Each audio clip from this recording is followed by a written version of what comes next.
It eliminates whichever that are not having the activity and whichever having the ability towards the target it can identify and it can reduce the time. Similarly, in optimizing the lead, that is using this QSAR ADMET predictions. By predicting, it is not by doing, by studying the QSAR ADMET, by predicting that which can improve the potency and bioavailability of a lead compound. So, and the preclinical studies, the predictive toxicology models, so we can predict the toxicology without conducting any preclinical studies in animal models by using the data which is available and the big data that can be used to predict the toxicology, and then it reduces the animal testing. So that reduces lot of cost in the drug development. Similarly, in the clinical development also, the patient stratification and trial simulation models, they can increase the trial efficiency. So we are witnessing number of failures of the new molecules in the different phases of clinical trials. Okay, even after passing the second phase, and even many of the drugs they fail in the third phase of the clinical trials. Such kind of failure can be reduced by using these models, artificial intelligence models. Similarly, the pharmacovigilance. So, in the pharmacovigilance, the prediction of adverse drug reactions via NLP. By using this NLP, we can enhance the post-marketing surveillance, post-marketing safety. We can reduce the toxicity. By using this AI applications.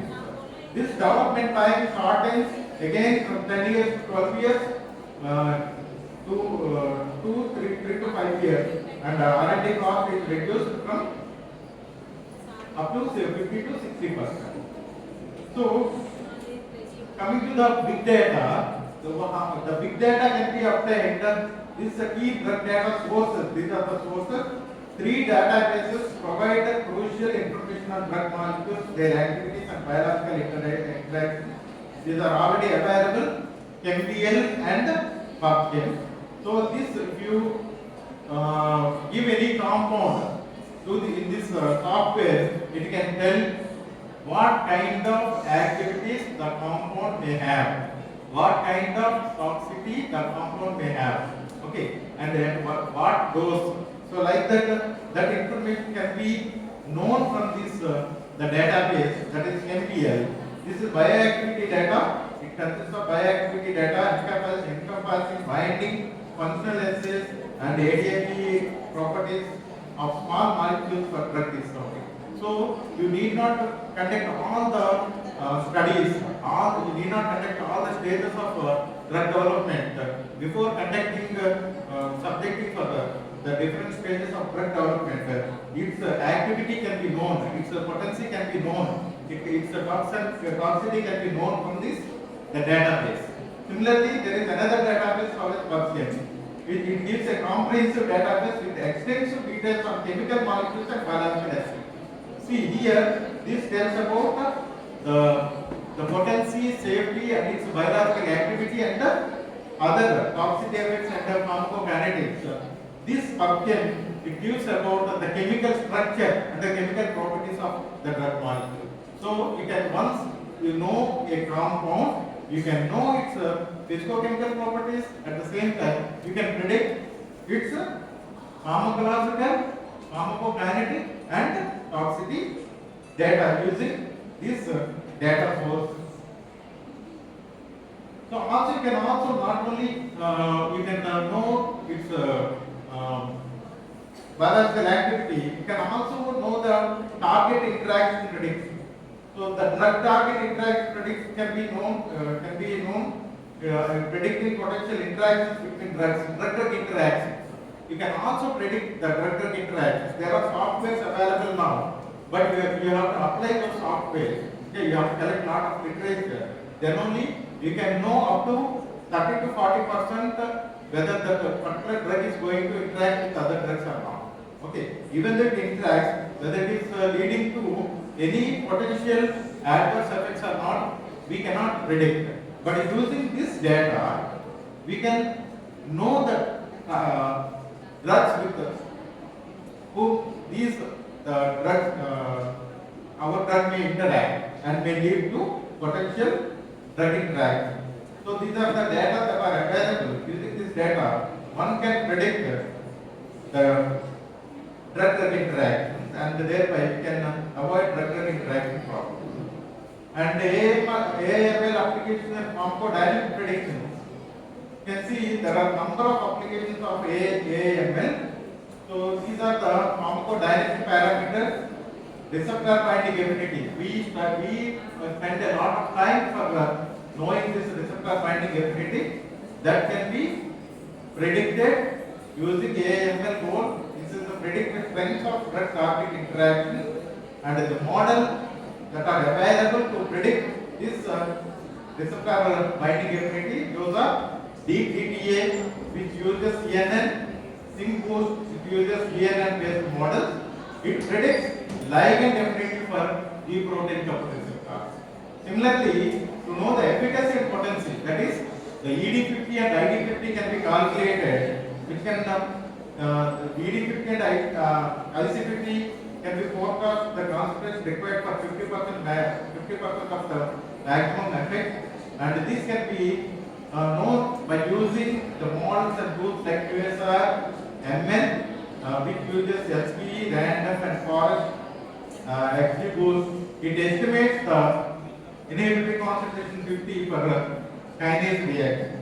Similarly, to know the mechanism of action of any drug, so it classifies and interprets biological pathways impacted, and further the models that are used, energy plus ML, deep MOA, these are the models that are available. And the example is the mining bioassays literature for pathway prediction can be done using these models.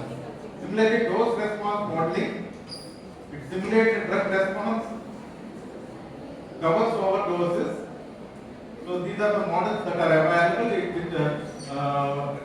is applied to, for example, this is the predicting patient specific dose response profiles can be done using these models. Similarly, target pathway activation, phenotypic responses prediction can be done using these AI tools and models. Then predictive model for pharmacokinetics. So for predicting drugs absorption, distribution, metabolism and excretion. So there are models that were developed. These are the tools and models that can be used for prediction of absorption, distribution, metabolism and excretion. So in the absorption, it estimates percent bioavailability and oral active drugs like metoprolol. Okay, how much means whether the drug is orally active or not can be predicted, and how much percentage of drug is going to be absorbed, and what is the bioavailability can be predicted using these models. Similarly, for predicting the distribution, means after administration of the drug, how much it is distributed, into which organs it is distributed, into which cells it is distributed, that can be predicted using these models. Even you can predict its permeability into the blood-brain barrier. For example, lysosome permeability into the blood-brain barrier can be predicted using these models and tools. Similarly, metabolism, for identifying which enzyme is responsible for metabolizing that particular drug or the class of drugs. Okay, so that can be known by using these tools. It forecasts the CYP3A for metabolism of midazolam. Midazolam already, these are all the examples already they have predicted using these AI models and tools. And even excretion. So it estimates the renal clearance, biliary excretion and the drug half-life. The half-life is based on the drug elimination from the body. So using these tools, cimetidine was its renal clearance was predicted by using this model. So these are the applications of the AI models and the AML tools.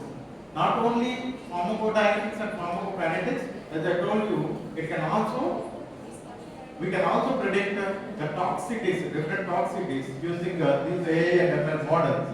For example, for predicting hepatotoxicity, ML models trained on this FDA curated data set to predict drug-induced liver injury. It is called as DILI. Okay, this one is the tool is deep learning model using molecular descriptions and biological aspect data. So this predicts hepatotoxicity from molecular structure.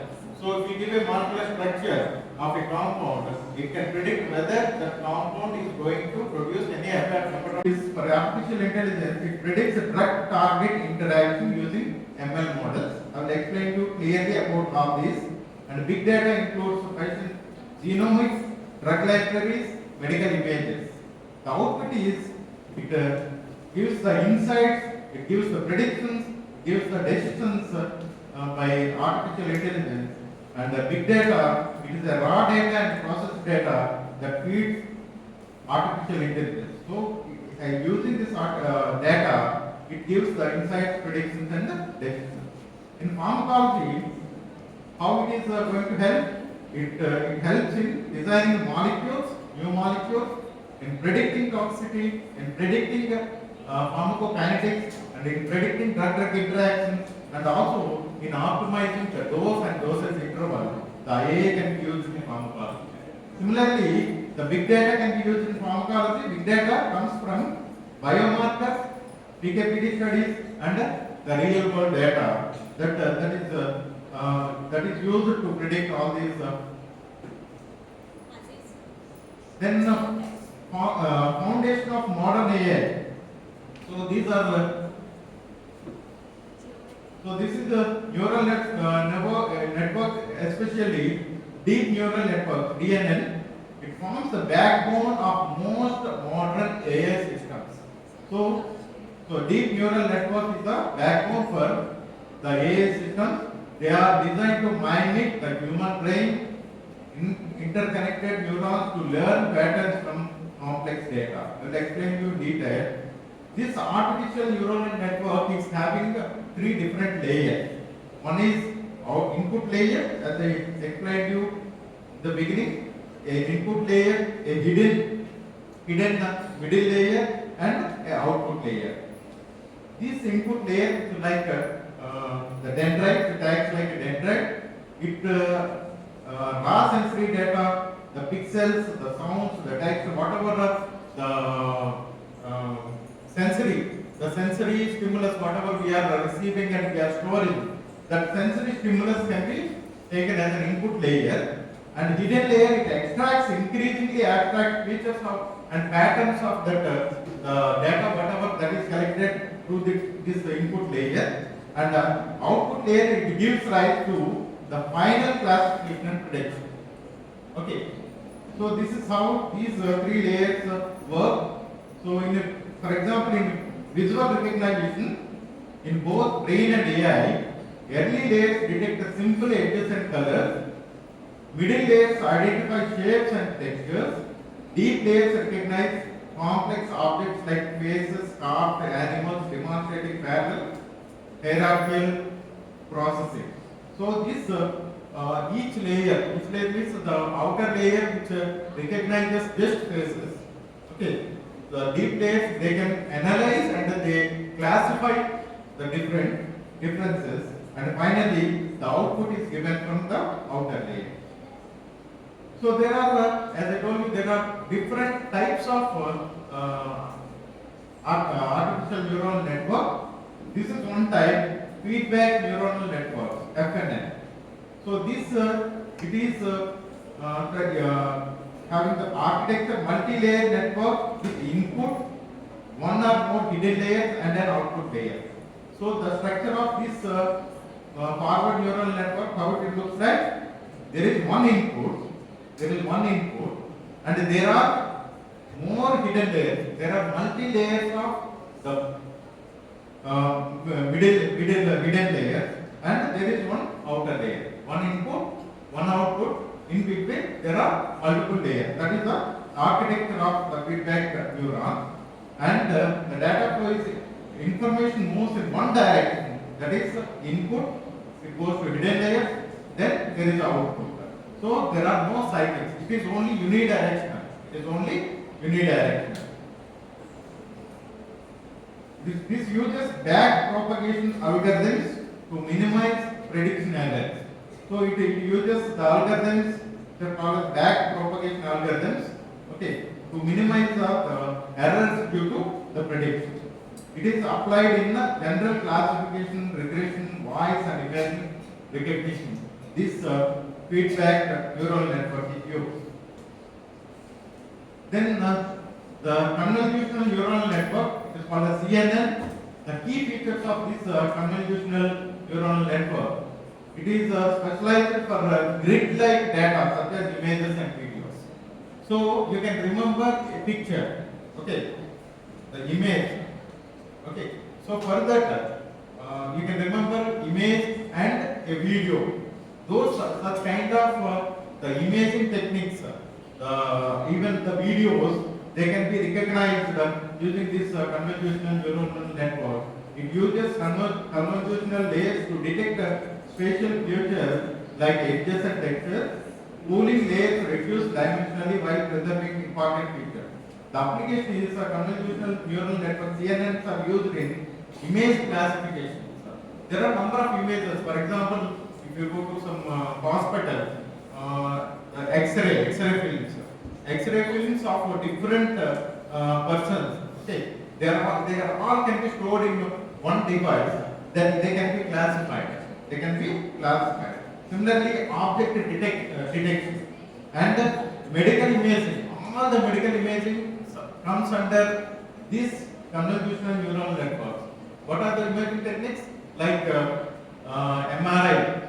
Okay, all the scanning devices. All those they operate with the CNNs, the all medical imaging techniques. Similarly, the autonomous driving.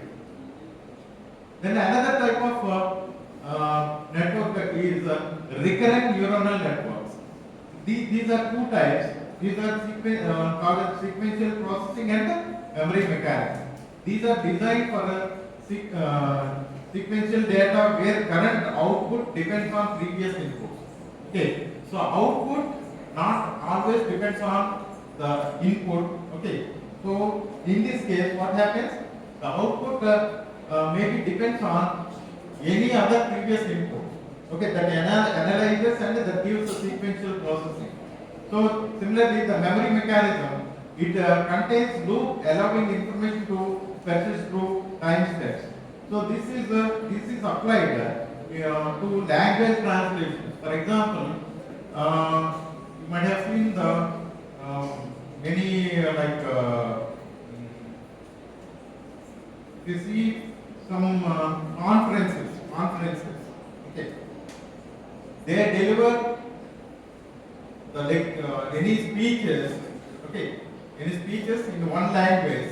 You can hear in your own selected language. Okay, so that is nothing but language translation. So the device which can translate the language into your language. Okay, you can hear in your language, even though they speak in other language, you can listen. You can listen in your own language. You can modify whatever the language you need.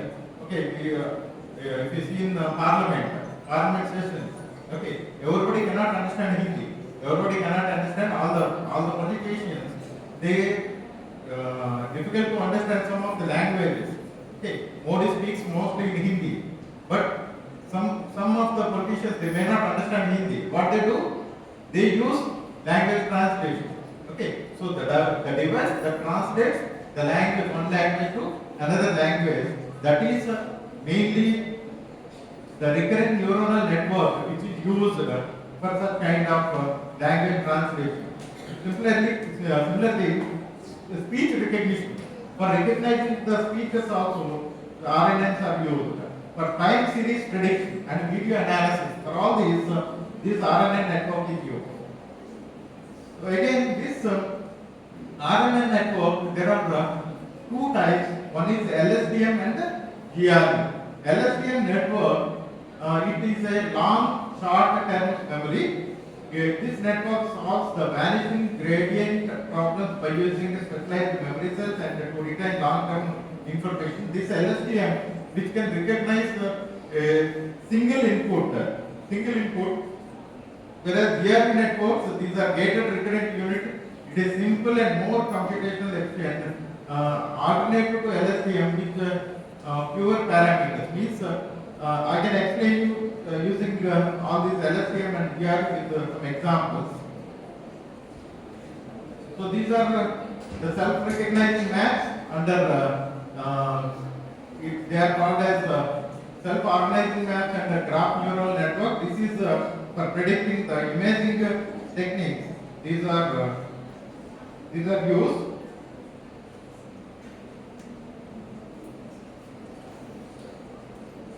These are the different types of neural networks and their structure and their applications in pharmacology. The neuronal network type is feed forward